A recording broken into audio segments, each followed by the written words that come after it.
Today we're going to talk about something that usually triggers guilt, irritation, and the desire to fix ourselves at any cost.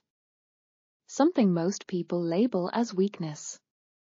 Something we call laziness. But my goal is to offer you a completely different perspective. Laziness is not an enemy, not a disease, and not a verdict. It's a signal. A signal we can learn to decode, understand, and even use to our advantage. Many of us are conditioned to fight laziness. We hunt for motivation, read productivity books, build time management systems. Yet the more we fight, the more we often feel stuck. What if we've been living in the wrong paradigm? What if laziness isn't a bug in the system but an inbuilt indicator, a message from our mind and body? Then the task is not to kill laziness, but to interpret it. Laziness as an indicator of fatigue. The first and most obvious. Sometimes laziness isn't procrastination or weak willpower, it's simply physiology. You can stare at a task for hours and feel paralyzed, not because you don't care, but because you're depleted. Your body is literally saying, "Stop. We need rest." Here's the distinction. Procrastination means you have the energy but lack desire. Fatigue means you truly have no resources. Many people punish themselves for being lazy, when all they really need is sleep or recovery. Practice 1. Resource check. Ask yourself, am I tired, or do I just not want to do this? Try the 5-minute rule. Commit to 5 minutes of action. If after that you're engaged, fatigue wasn't the issue. If you still feel heavy and drained, it's a direct signal to rest. Laziness as a misalignment of goals. Often laziness isn't weakness at all, it's resistance to goals that aren't truly yours. Tasks may be handed down by parents, society, bosses, or influencers. You pick them up unconsciously, then wonder why your energy disappears. Laziness here works as protection. Why waste energy on something irrelevant? Practice 2. Is this really mine? Ask yourself 3 questions. If nobody ever knew about the outcome, would I still do it? If not, the goal might be external. If someone paid me not to do this, would I feel relief or regret? Relief equals not yours. Regret equals inner value exists. 5 years from now, if I never pursued this, would I care? If no, drop it. These questions strip away shoulds and leave behind wants and matters. Laziness as a signal of overload. The brain isn't an infinite engine.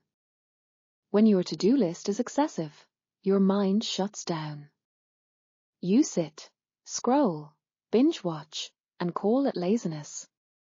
In reality, it's a defense mechanism against overheating. Practice 3. The 3 priorities rule. Write down everything you should do. Pick 3 things that actually move your life forward. Consciously postpone or delegate the rest. Often it's the extra clutter, not the core tasks, that generates chronic laziness. Laziness as an invitation to change strategy. Another reason for laziness, the chosen method isn't effective. Maybe you're lazy about learning English because you're memorizing lists of words. But if you switch to shows with subtitles, chats with native speakers, or gamified apps, the resistance melts away. Practice 4. Change the method. If laziness persists, ask, how could I do the same thing differently? A shift in strategy often dissolves resistance. Practical tools for working with laziness. Now let's dive deeper into practices that transform laziness into a compass rather than an obstacle. 1. Laziness journal. Each time laziness strikes, write down time of day, task at hand, mood, energy level from 1 to 10. Thought that popped up, this is too hard, I'm bored. What's the point? After a week, patterns emerge. Maybe laziness peaks in the evening. Shift key work to the morning. Or laziness appears only with a specific project. Maybe it's not yours. 2. The if not test. When laziness appears, ask, if not for money of approval of fear of punishment, would I still do this? If the answer is no, it's external. This is a clean way to trim your commitments. 3. Minimal dose of action. Laziness often comes from fear of scale. Break tasks down.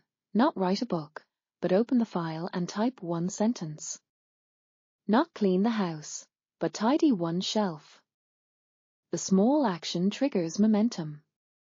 4. Inner dialogue method. Instead of scolding yourself, talk to laziness like a character. Okay, laziness, what are you trying to tell me? I don't want to do this project. Why? Because it feels meaningless. What would make it meaningful? This uncovers the root cause. 5. The true week experiment. For 1 week, listen to your laziness.